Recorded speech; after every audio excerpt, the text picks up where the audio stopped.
everybody. Hello, sir.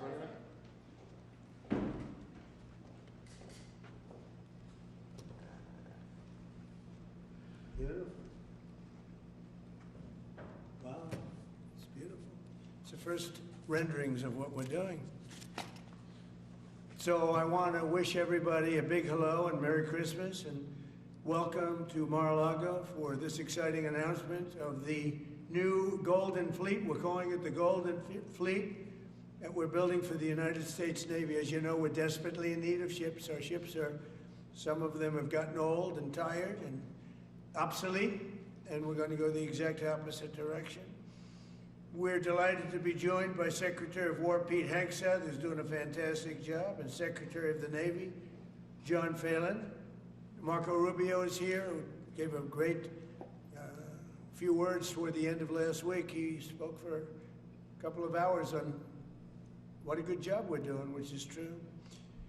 As Commander-in-Chief, it's my great honor to announce that I have approved a plan for the Navy to begin the construction of two brand new, very large, largest we've ever built, battleships.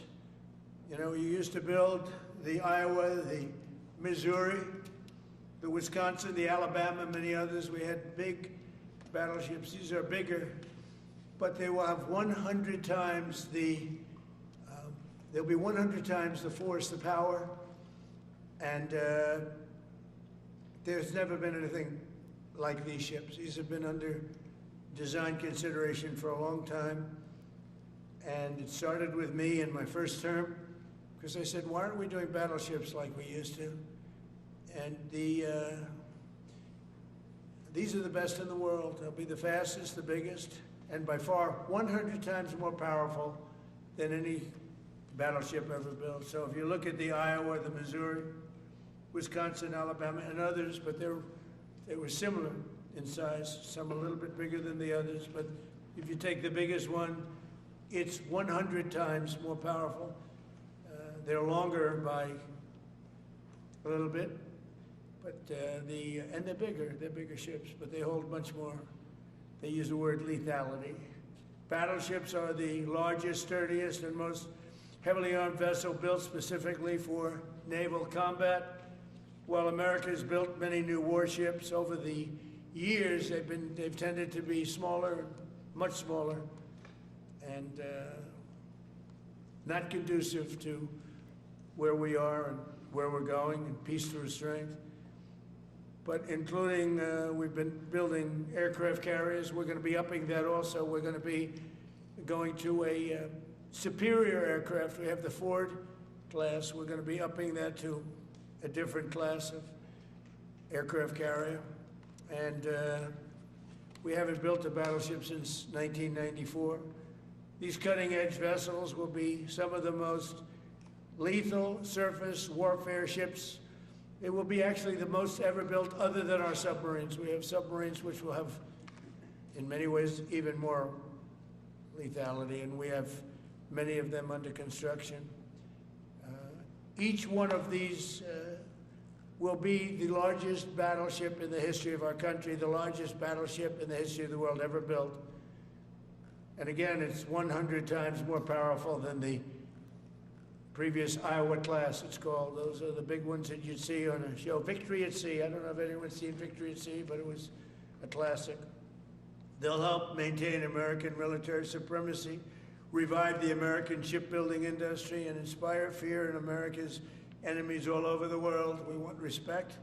We're going to have it. We already have it. We're more respected now than we ever were. A year and a half ago, they laughed at us. Now they respect us again at levels that they've never respected us. We envision that these two ships, we're talking about 10, but we're going to start with 2, and we're going to quickly morph into 10. And ultimately, we think it's going to be anywhere from 20 to 25 of these. But we're starting with the first 2 immediately, and we're going to then be very quickly involved with, I think, we're going to do another 8. And then we're going to ultimately, and pretty quickly, have a total of about 20 to 25. We'll make that determination. We envision that these ships will be the first of a whole new class of battleships to be produced in the years to come. From Theodore Roosevelt, the Great White Fleet. You remember that? The Great White Fleet, to the legendary USS Missouri, whose massive guns helped win World War II. America's battleships have always been unmistakable symbols of national power. We stopped making them for whatever reason, I don't know. And I want to congratulate John Thalen, who is your secretary of the Navy. He came to me the first day we met. He talked about battleships, and I said, you're absolutely on the right track. He said, why are we doing other things? We have missiles, which are much more expensive. By the way, these battleships have tremendous numbers of missiles, but they also have guns. And in many ways, guns can do the trick just as well as missiles at a tiny fraction of the cost.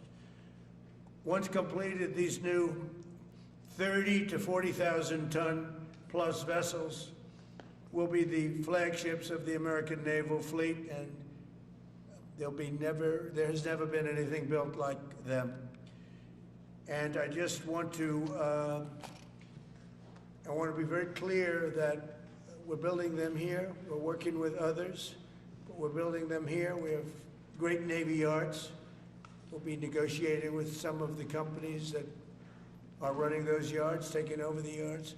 We used to build a ship a day during World War II. Now we don't do ships very much anymore. We do military ships, we do submarines.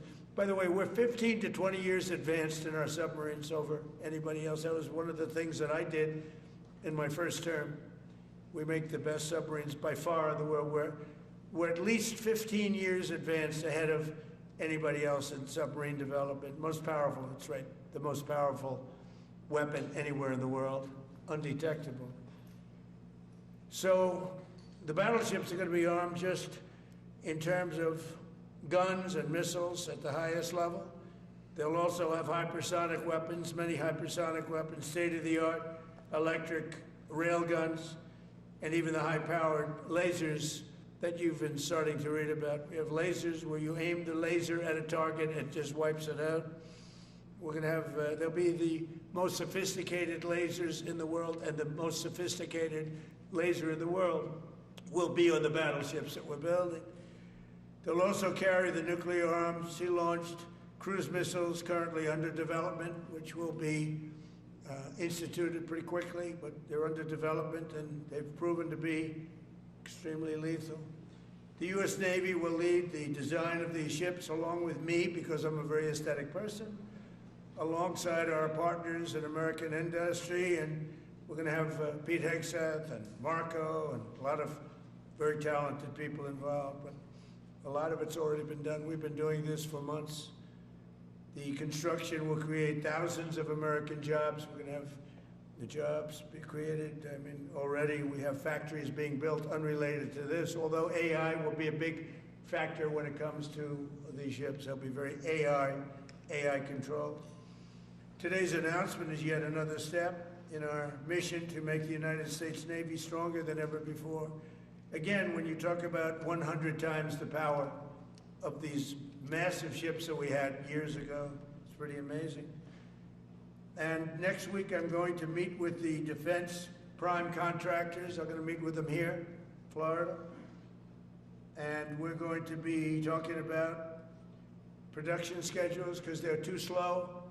We have many countries, allies, that are wanting to buy. We make the greatest equipment in the world, by far. Nobody's even close, but they don't produce them fast enough. So we're going to be meeting with them to talk about the production schedules. We're going to have strong production schedules. And the only way they're going to be able to do that is to build new plants. Even with the F-35, we have many people who want the F-35 fighter jet, and it takes too long to deliver them to allies or to ourselves. It takes too long. The only way they're going to be able to deliver them is if they build new plants. They don't want to build new plants because that's expensive. So we're going to be discussing production schedules. We're going to be discussing CapEx spending. We'll be discussing the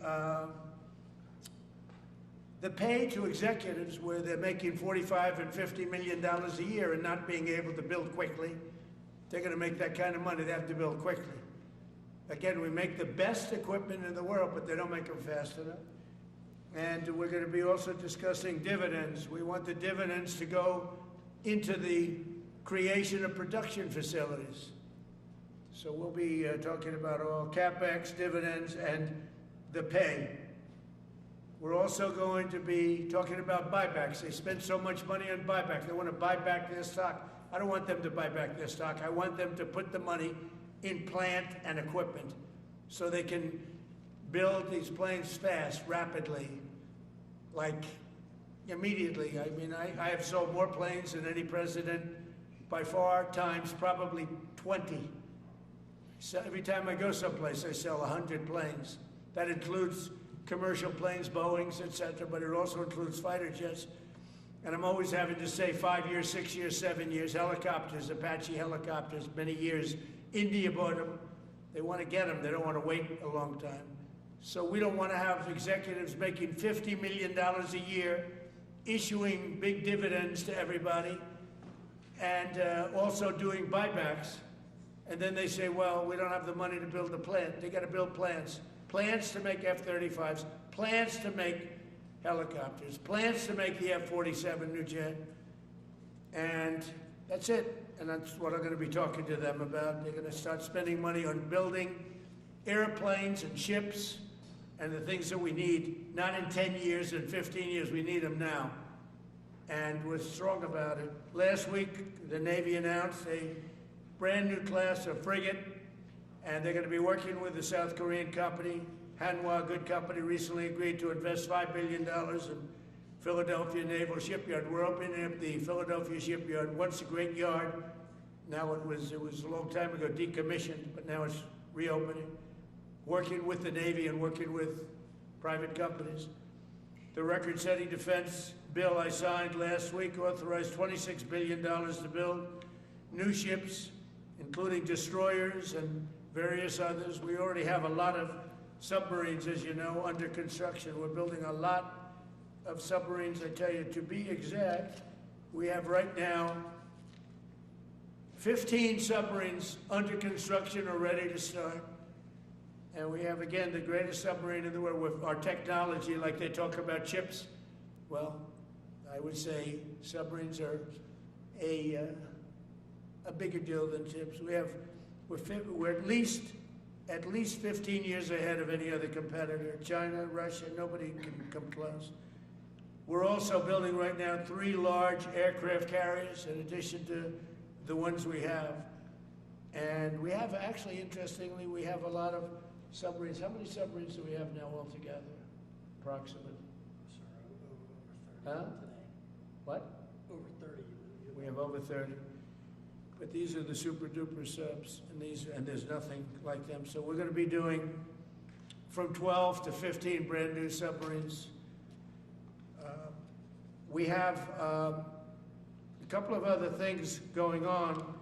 We'll be building other elements of Navy. We'll be fixing up headquarters. We'll be fixing up places for our great sailors to live. And we're going to be working very hard with companies, but we're also going to be penalizing companies that aren't doing a good job. For instance, when they built the Ford, Gerald Ford, the cost overruns were ridiculous. That was done in Norfolk, Virginia. We're going to be talking about that with that company. The cost overruns were out of control. In World War II, the United States built upwards of 4 ships per day. Can you believe it? 4 ships a day, on average. And now there weren't all big warships, but there were ships, freighters, tankers. And it's a tragedy that we allowed this incredible capability just go astray. We don't do that much anymore. We do build our warships, but that's about it. But that's a lot. We're going to restore America as a major shipbuilding power. We're going to ensure the USA is the most powerful fleet anywhere in the world, and long into the future with battleships helping lead the way, and the submarines. And again, nobody competes with us on submarines. So I just want to thank everybody, and I'd like to ask Secretary Hegseth to say a few words, followed by the Secretary, but if you would, Secretary of the Navy. But Pete's doing a fantastic job. By the way, we have drugs are down 96.2% coming into the United States. 92.6 by sea. And soon we'll be starting the same program on land. the land is much easier. But every one of those boats that we knocked out saved 25,000 lives. So we saved 25,000 lives every time we knock out one of those boats with the drugs pouring in, and you just have to see it.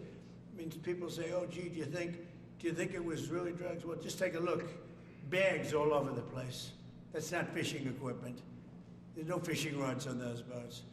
They move fast. When you see a boat with 4 engines or 5 engines on, going 40, 50 miles an hour, well, they get hit. We save 25,000 lives every single time we knock out a boat, and it's over 96% stopped by sea. We're trying to figure out who the other 4% are, frankly.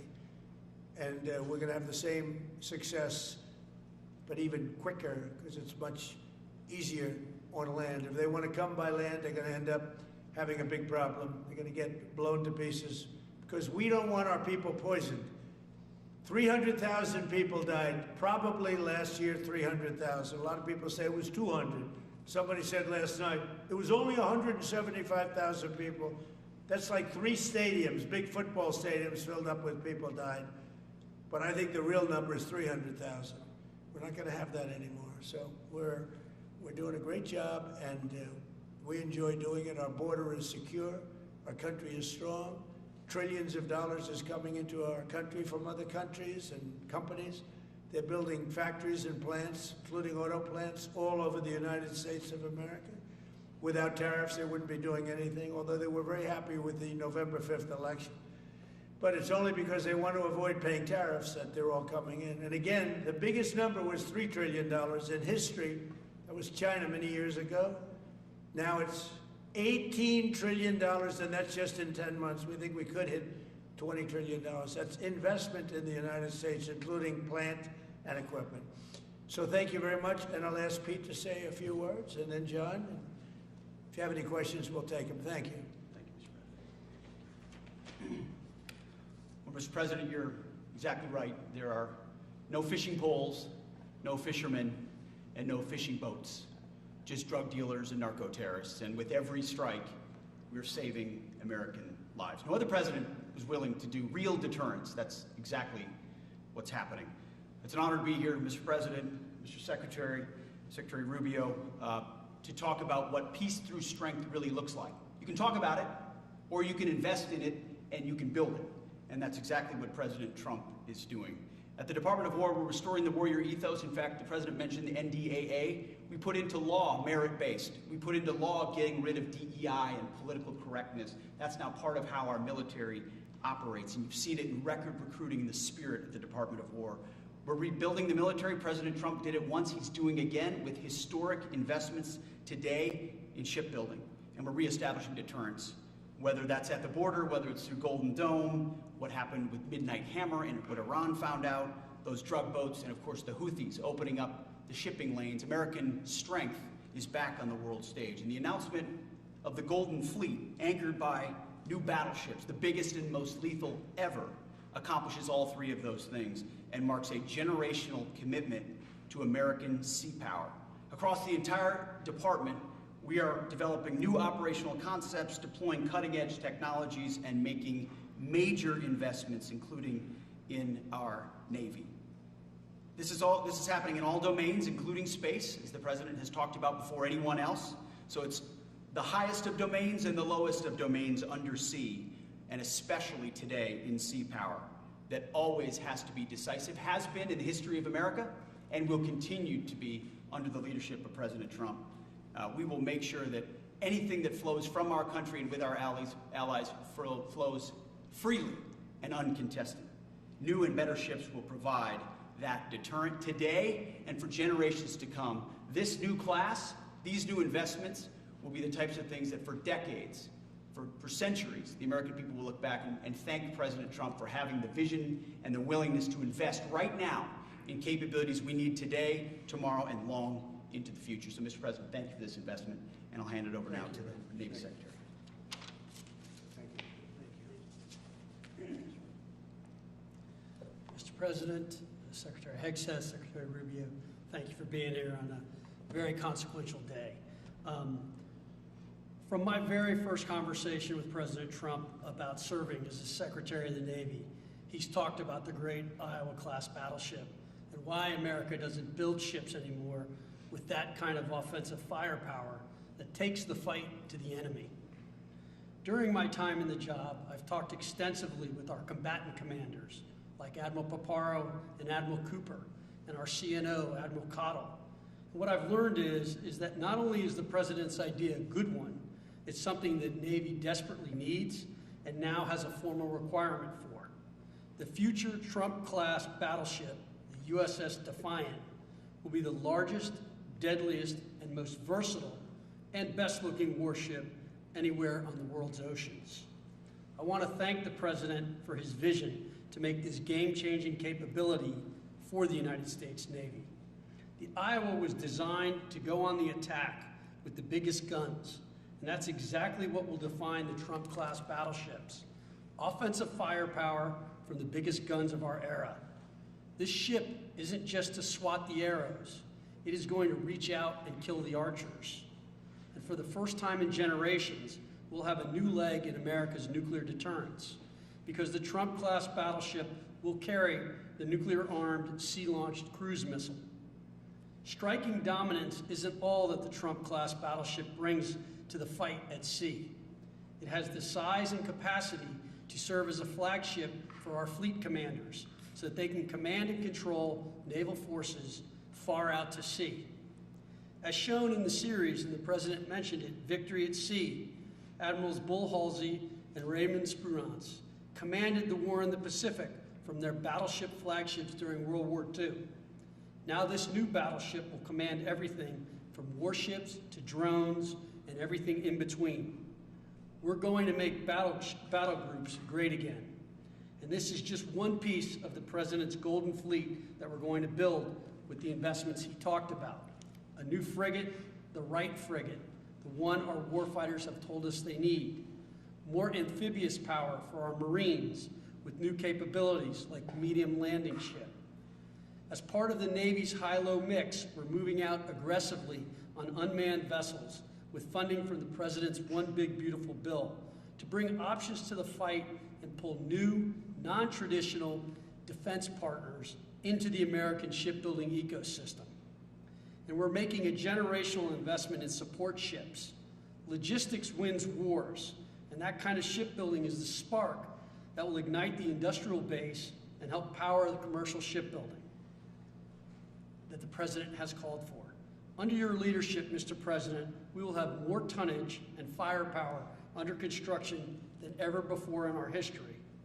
Building the President's Golden Fleet means jobs across the United States, now. There'll be work for shipyards everywhere, from Philadelphia to San Diego, from Maine to Mississippi, from the Great Lakes to the Gulf Coast. And for manufacturers that will build components for this battleship in every state. The President has been clear. We must bring back our American maritime industrial might. And he has told me many times that as Secretary of the Navy, it is my job to equip our sailors to win the fight at sea with the finest ships in our history. To conclude, the USS Defiant battleship will inspire awe and reverence for the American flag whenever it pulls into a foreign port. It will be a source of pride for every American when it brings home our brave sailors who will sail defiant, raise their fists, and say, "We are peace through strength." And our adversaries will know when the Trump-class USS Defiant appears on the horizon, American victory at sea is inevitable. Thank you, Mr. President. Now when a conflict arises, you are going to ask not one, but two questions. Where are the carriers and where are the battleships? Thank you. Thank you very much. I just want to mention that John Phelan is one of the most successful businessmen in the country, in our country.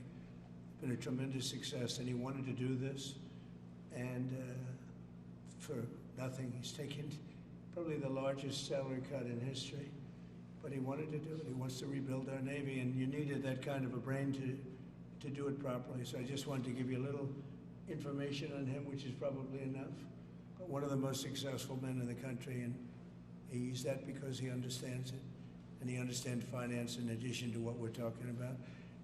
Somebody who's doing a fantastic job is Marco Rubio, Secretary of State. And Marco, maybe say a few words, and then we'll answer some questions. Thank you. Thank you, Mr. President. And I don't have much to add. This is a phenomenal presentation. Thank you, Mr. President. This is American industrial power returning. This is the ability, once again, to rebuild, to have industry in the United States. This is generational in the change, not just in terms of applying American war power, increasing our ability to protect the seas. The U.S. Navy is the single biggest source of peace in the world of all of our forces because it gives us a global footprint. But it rebuilds American industrial capacity. The ability to make things again in our country has been critical to what the President's agenda has been all about, and this is a tangible reminder of it. And I know the country's grateful for it, and generations of Americans will be grateful for it. So thank you. Thank you, Marco. By the way, I think I'd just like to point out that these ships are made of steel as opposed to aluminum. It's a big difference, as you know. Battleships, the great battleships, had 6- and 7-inch steel hulls, and these are going to be likewise made out of very powerful steel. Our steel industry is coming back very strongly, by the way. It's coming back at record numbers, and we're going to be using them for the steel, but as opposed to an aluminum side, which, in all fairness, is not the same. So, John, we're going with all steel, I understand. Yes, sir. And it's going to be something that people are surprised, more expensive, but not even comparable in terms of the importance and the strength. Yeah, please. What's your timetable for these first two ships, and do you see them as a counter Yeah, to we're China? going to start almost immediately, and we'll probably talking about 2.5 years. And in terms of the mission, do you see it as a counter to China? It's a counter to everybody. It's not China. We get along great with China. I have a great relationship with President Xi, and not China. It's just everybody. You don't know who comes along, but we just wanted peace through strength. Hopefully we never have to use them, but there will never be anything built like these. Think of it. Those battleships are incredible. These have 100 times the power. Think of that. I mean, and they were big and they were powerful. You know, I thought about taking some that are in dry dock and changing them, and then when I said that, you know, if we did, would be about, we could increase, if we doubled them, they'd be at like just a tiny fraction of what one of these was. This is the new technology, which is incredible. So we decided pretty early on not to do that. Yeah, please. Mr. President, Julio Rosas with Most Peaceful Media. You just referenced the lower amount of illegal drugs that are coming by sea, and you just said that you're going to start that same program on land soon. Are you just referring to Venezuela, or are you referring to other countries in Latin America? Anywhere drugs are pouring in, anywhere, not just Venezuela. Yes? Speaking of Venezuela, Ma'am? oil. What are we going to do with the oil that we have? Going to do with what? The oil that has been seized. The United States seized 1.9 million barrels of oil on December 10th. We're going to keep it.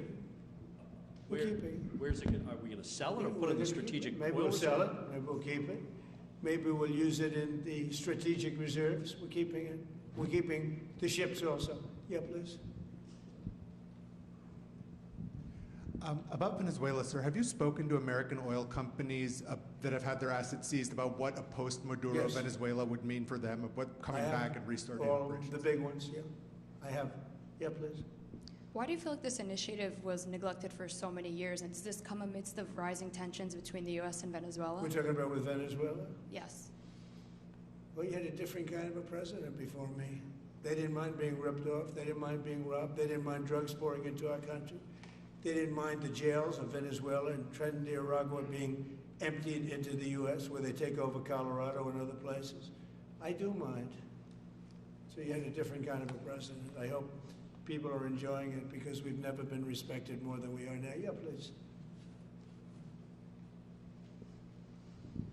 Thank you. Thank you, Mr. President. Were you surprised by the number of photos of Bill Clinton in the Epstein files? And can you commit to their By full... what?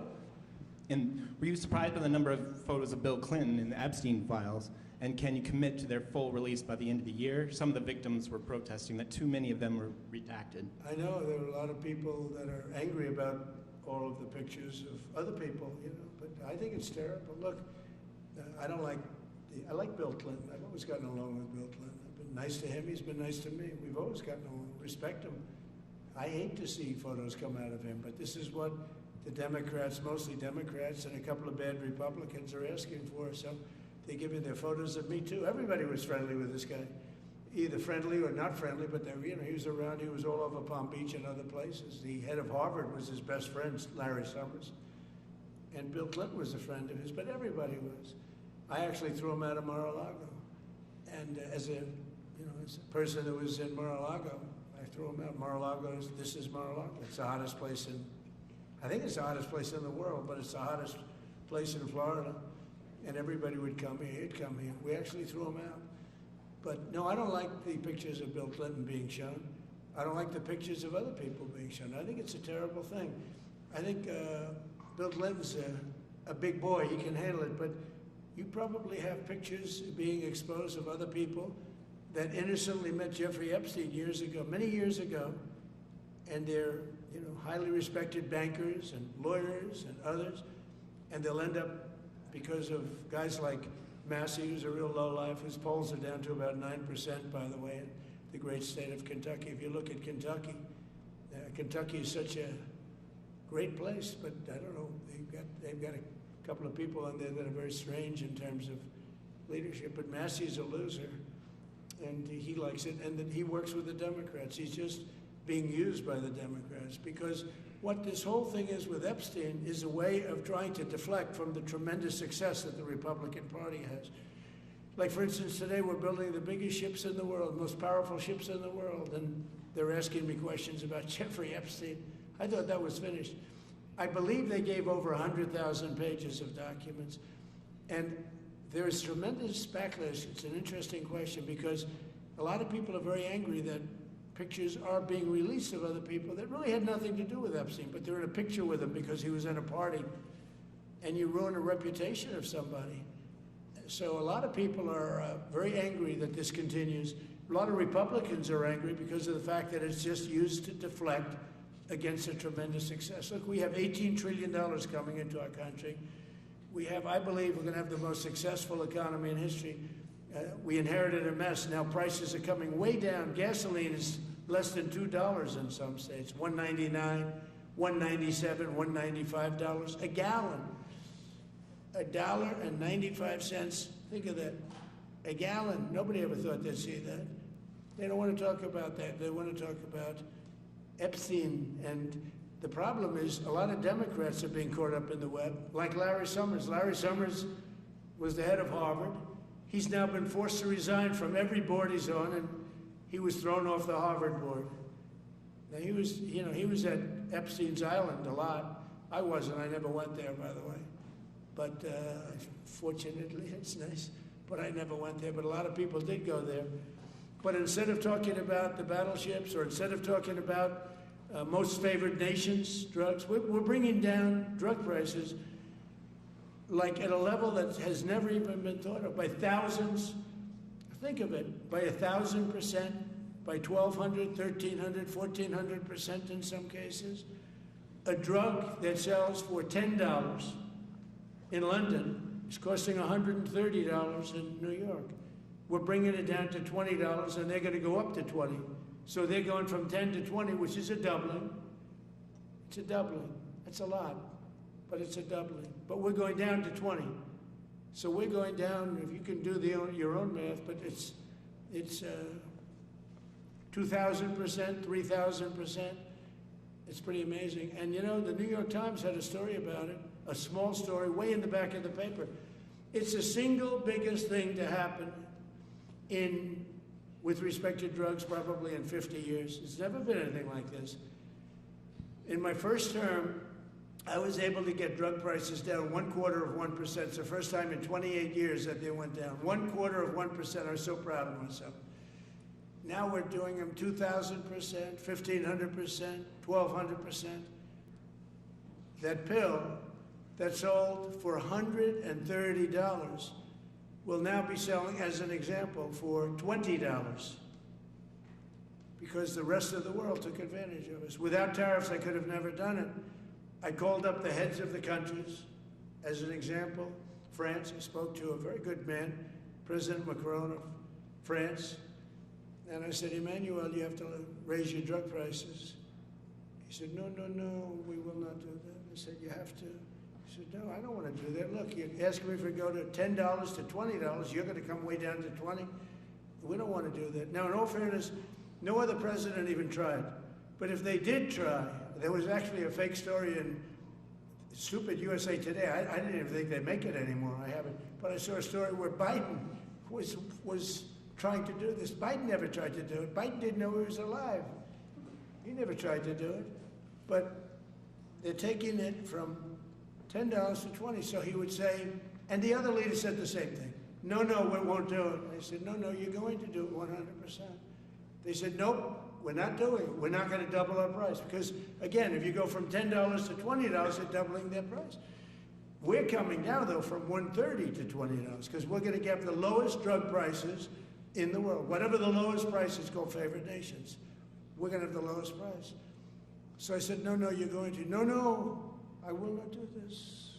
Politically, it's unacceptable. I said, Emmanuel, you're going to do it 100%. Please accept it now. Be nice. You're going to do it 100%. No, I will not. I said, yes, you are.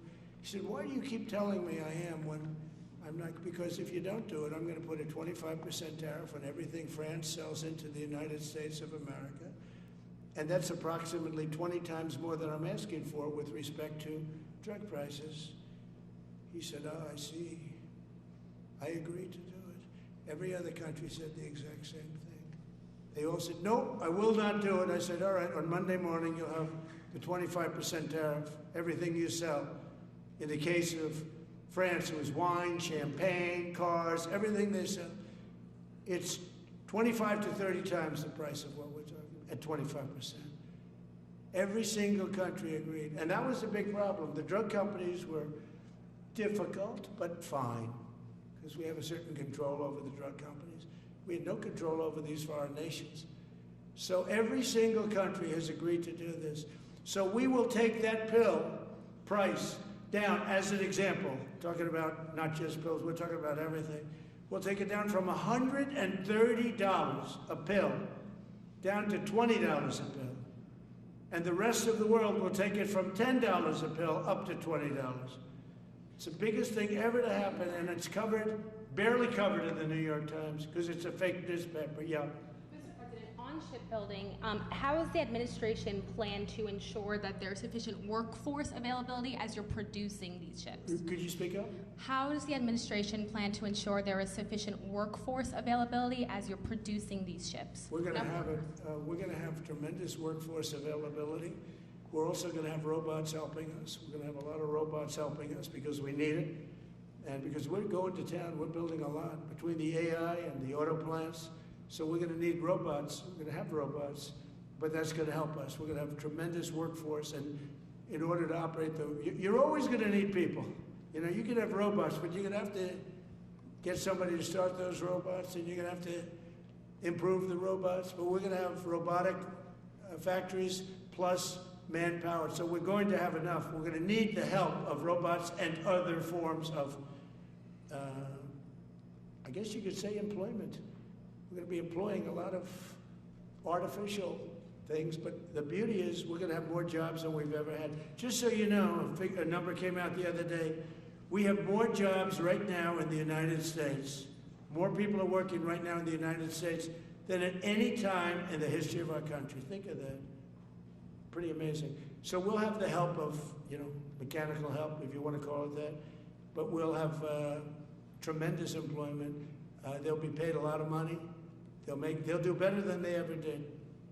Okay? Mr. President, some may have been expecting a different kind of announcement today, hearing your Secretary of War and Secretary of State here. You mentioned strikes on land in Venezuela more than 15 times, even now, just in your recent remarks. Why should Maduro take your threats seriously? And he can do whatever he wants. What's your end game? Maduro? What's your end game? There's no answer. He can do whatever he wants. I mean, we have a massive armada formed, the biggest we've ever had, and by far the biggest we've ever had in South America. He can do whatever he wants. It's all right. Whatever he wants to do. If he wants to do something, if he plays tough, it'll be the last time he's ever able to play tough. But They sent their prisoners into us. They sent people from jails, prisons. They sent people from mental institutions and insane asylums into the United States. Just walked right in because Biden had an open border policy. What the Biden administration did to our country can never be forgotten. They took in millions and millions, 25 million people over the course of 4 years.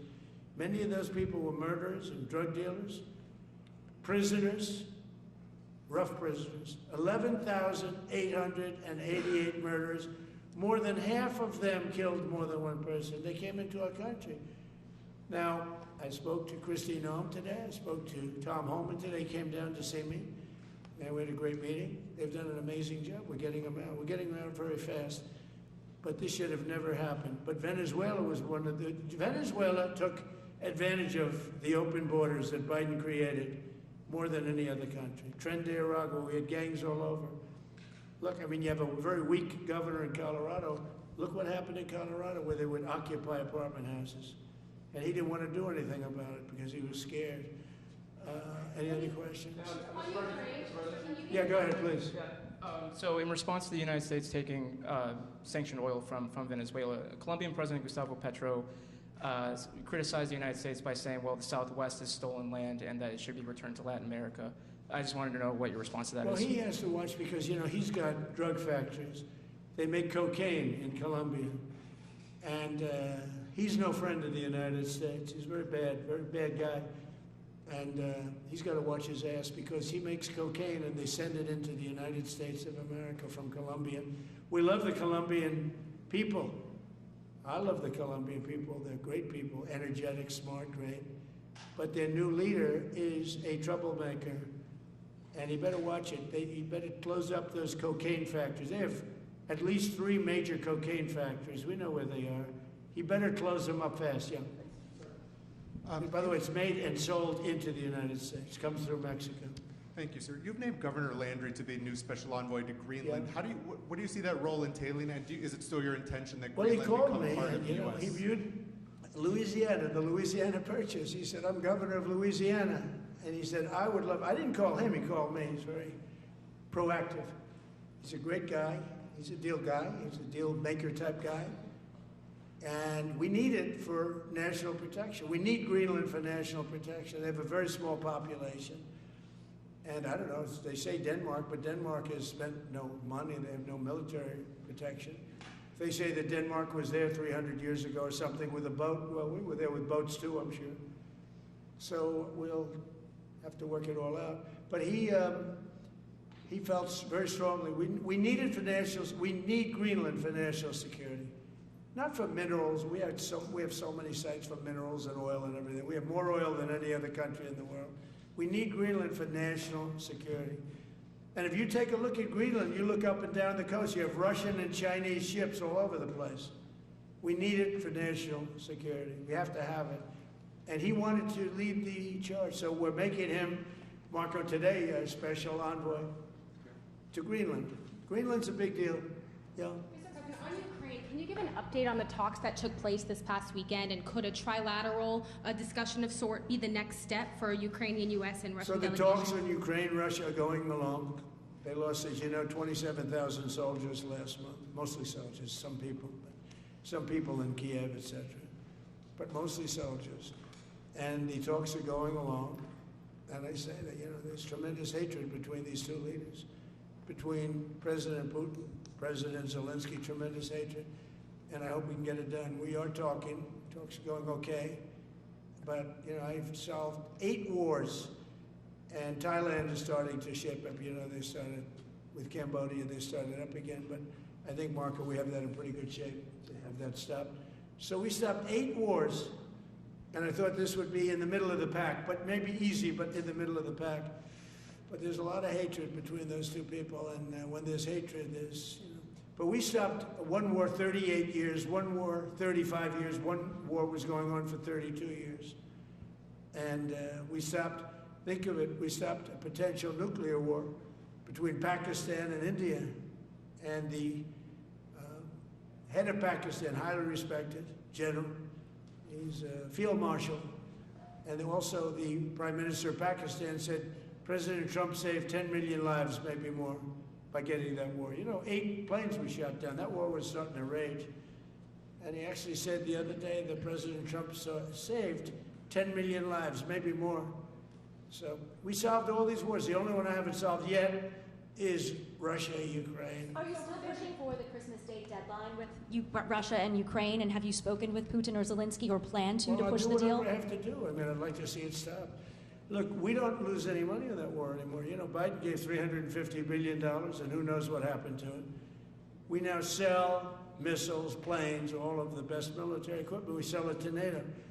We got NATO to go from 2% GDP to 5%. Nobody believed that to this day.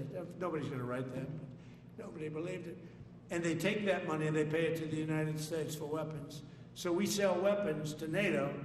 We sell full price.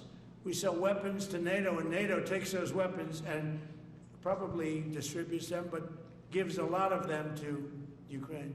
So we don't lose any money like we did with Biden. He was spending money like a fool. He was a fool. What he did to our country is so horrible. But he gave $350 billion between cash, gave a lot of cash, $350 between cash and weapons. You remember at the beginning of that whole thing, I gave them javelins. Javelins are the anti-tank busters. And President Obama at the time gave them sheets. I gave them javelins. They gave them sheets. But you know, the bottom line is time for, I think they're all tired of that war. Everyone's tired of that war. It's got to stop. Yeah, please. The U.S. was in active pursuit of a sanctioned oil tanker yesterday. Are you able to share what became of that tanker? Was the U.S. able to seize it? No, it's moving along, and we'll end up getting it. Yeah, we're actually pursuing it. Can you imagine? Because it came from the wrong location. It came out of Venezuela, and it was sanctioned. Yeah, The please. ultimate goal in Venezuela to force Maduro from power. Well, I think it probably would. I can't tell that. That's up to him what he wants to do. I think it would be smart for him to do that. But again, we're going to find out. Look, Venezuela did terrible things to the United States. They sent hundreds of thousands of people, millions of people, into our open border. They sent their criminals, they sent their prisoners, they sent their drug dealers, they sent their mentally insane and incompetent people into our country more than any other country. Others did too. The Congo did. Others did too. And we just let them come right in because we were run by a stupid president. But you don't have a stupid president anymore. Mr. President, have you set up the meeting with the healthcare insurers just yet? And what are you hoping to get? I'll be setting it up. I think we're going to meet with healthcare, the healthcare insurers, the insurance companies. So what I'm asking for in healthcare is very simple. Obamacare is a disaster. I call it the Unaffordable Care Act. Unaffordable as opposed to it's unaffordable. They're going to have a tremendous increase in premiums, which is Obamacare, which is them, the Democrats' fault. They'll try and blame Republicans. It has nothing to do with us. It's the Democrats' fault. What I want to do is we spend hundreds of billions of dollars a year that go to insurance companies. I want that money to go to the people and let the people buy their own health care. And everybody loves it. It's become our issue. Now, before I do that, I'll meet with the insurance companies, just as I met with the drug companies. As you know, we're meeting with 4 other drug companies, Johnson & Johnson. But they've all agreed. We're meeting with them this week. It's coming up. It'll be a similar meeting. They've all agreed. But nobody would have thought the drug companies were going to do what they did, where they're giving away free drugs. And they've been so great, okay? And we have most favored nations. Nobody thought that was possible.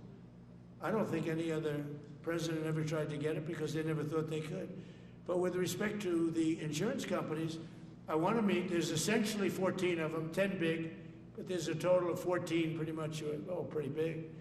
And I want to meet with them, and I want to say, I want you to cut your rates way down, way down. And maybe if they do that, we'll be able to not cut them out. We'll be able to continue to deal with them, which is probably a little easier process. I think the best process is pay the money directly to the people, let them buy their own health care. But I'm going to meet with them the first week back. I do it now, but they're trying to come up with a schedule. They want to meet badly, they've told me, but they want to come up with a schedule. I said, make it a good schedule. Your rates have to come way down. We're also going to meet with other insurance companies because under Biden, the insurance rates have gone through the roof. Auto insurance, home insurance. I mean, insurance companies are making far more than they're entitled to make. So we're going to be doing that. But just in the meantime, we'll be meeting with the insurance companies in the first week, the first few days back in Washington, because they're trying to come up with a proposal that will satisfy me. Thank you very much, everybody. Appreciate it. I hope you're going to enjoy the battleships. They're going to be beautiful. Thank you. And have a great